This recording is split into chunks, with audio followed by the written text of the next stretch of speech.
So from what we're hearing, Anthony Joshua v Jake Paul could actually happen. Now, it's kind of crazy. It's kind of crazy to even be in these sorts of conversations and seeing these reports and seeing these interviews from Eddie Hearn and from Jake Paul that they want this fight to happen. I mean, Eddie Hearn doesn't want this fight to happen, but clearly Jake Paul wants this fight to happen, and I don't see AJ really opposing it. AJ's not really shutting down the idea of fighting Jake Paul, and it's gotten to a point where, again, like I said, like these headlines, these rumors are not going away. So it gets to a point where you're like, well, maybe there's some truth behind these, which is crazy to say, a bit sad to say that this is the state of boxing, but there'll be two schools of thought. There'll be one school of thought of people saying, okay, AJ can run through Jake Paul, get rid of him, and that'll be it. There's another school of thought of Jake Paul fans, Jake Paul who thinks AJ's absolutely cooked and he's got nothing left in the tank, and Jake Paul could maybe even win this, or if not win it, at least look respectable, right? Unless Anthony Joshua absolutely runs through Jake Paul, I don't think that will get rid of him. Like, okay, if Anthony Joshua knocks out Jake Paul in the first round, then I could see Jake Paul retiring.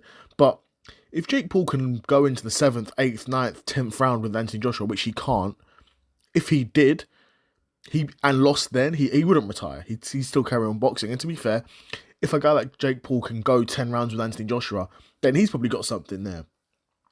But seeing what we've seen from Jake Paul so far, where he's going competitive decisions with Tommy Fury, to be fair, other than Tommy Fury, he's pretty much beaten everyone he's fought pretty comprehensively. But you're watching it and you're like, these guys are nowhere near the level of an Anthony Joshua. Even an Anthony Joshua now,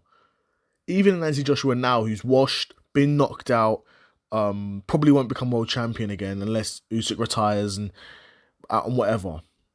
You know what I mean? He's by far not the best heavyweight in the world anymore. And arguably he was for a period, but that was during a period when the heavyweight division was quite bad. But do you know what I'm saying? Overall, Anthony Joshua is past his prime. He's slower. He can't take the shots he could take before. In terms of his technical boxing ability, though, it's still intact, right? But Jake Paul, there's levels. Like, come on now. Like, what Anthony Joshua did to Francis Ngannou, which is what I think everyone will go to in this sort of situation. Obviously, Francis Ngannou's had a lot more fight experience than Jake Paul. He's a lot bigger than Jake Paul too. And Anthony Joshua wiped the floor with him. So again, could probably do the same thing to Jake Paul, and this could potentially get very dangerous. I don't think it would get dangerous in my opinion. When it gets dangerous, when like guys are putting a beating on him, Anthony Joshua probably wouldn't put a beating on Jake Paul. He'd just stop him. Do you know what I mean? He'd just stop him, and that would be that. But of course, I almost don't even want to do a breakdown for this because Anthony Joshua just wins this so easily. Just knocks him out in the first 1 or 2 rounds. Easily. 3 rounds maybe. I don't even see Jake Paul surviving the first 3 rounds because I think once Anthony Joshua lands on him, he's going to start backing up and AJ's just going to unload on him and that'll be it.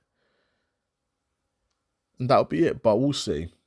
We'll see. Like I said, the rumours aren't going away and perhaps this fight gets made. Eddie Hearn saying that potentially this fight gets made start of next year, but we'll see. We'll see. If it does, then no doubt commercially for both guys, it will be a gigantic fight, which of course is the reason why the fight's getting made. Which is the reason why most fights get made, of course. This is the fight game, it's boxing, it's a business. Both guys are huge ticket sellers, both guys are huge names in the sport, both guys are absolutely pay-per-view draws. So from that sense, it makes sense. From that point of view, the fight makes sense. But in a pure boxing in terms of levels and ability and resumes, of course it doesn't make sense. Which is why Anthony Joshua should win it. Pretty comprehensively. But yeah, we'll find out. I mean, Eddie Hearn saying this fight could happen early next year. So no doubt, if it gets confirmed, if it gets made, I'll make a video about it nearer the time. But yeah, another episode of the Seth Solo Cyclist in the bag. I'd be curious to know what you guys think of this fight. Do you think AJ's going to wipe the floor with Jake Paul? Or do you think Jake Paul's got a chance here? I'd be curious to know what you guys think in the comments below. But yeah, another episode of the Seth Solo Cyclist in the bag, and I'm out. Peace.